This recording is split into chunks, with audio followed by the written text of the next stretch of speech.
एक आदमी जिसका नाम रहीम था, जो बहुत नेक और शरीफ इंसान था, जिसने कभी अपनी जिंदगी में किसी गैर औरत को बुरी निगाह से नहीं देखा। उस आदमी के घर की हालत बहुत खराब हो गई थी। नौबत यहां तक पहुंच गई कि घर में फाके हो गए। उस आदमी की एक जवान बेटी थी और उनके छोटे भाई बहन थे। जब फाके हद से बढ़ गए तो वो लड़की अपने छोटे बहन भाई की हालत देखकर बहुत परेशान होने लगी। उसके दिमाग में तरह तरह के सवाल उठने लगे। उसने सोचा कि क्यों ना मैं घर से निकलकर किसी काम की तलाश करूं जिससे मैं अपने घर वालों का पेट भर सकूं। उस लड़की ने यह सोचकर घर से बाहर अपने कदम निकाल लिए और काम की तलाश में बाजार में निकल पड़ी। कभी किसी के घर में काम मांगने गई तो कभी किसी की दुकान में, मगर किसी ने उसे काम नहीं दिया। वो थक हार कर अपने घर वापस लौट आई। कई दिन तक रोज वो ऐसे ही काम की तलाश में घर से बाहर जाती और शाम को थक हार के घर लौट आती।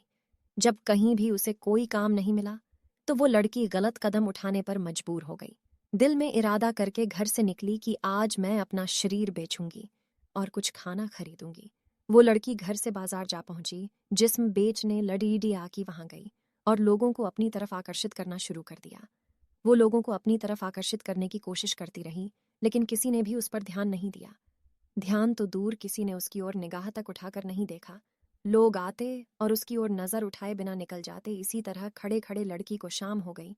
वो परेशान होकर घर की ओर कदम बढ़ाने लग गई।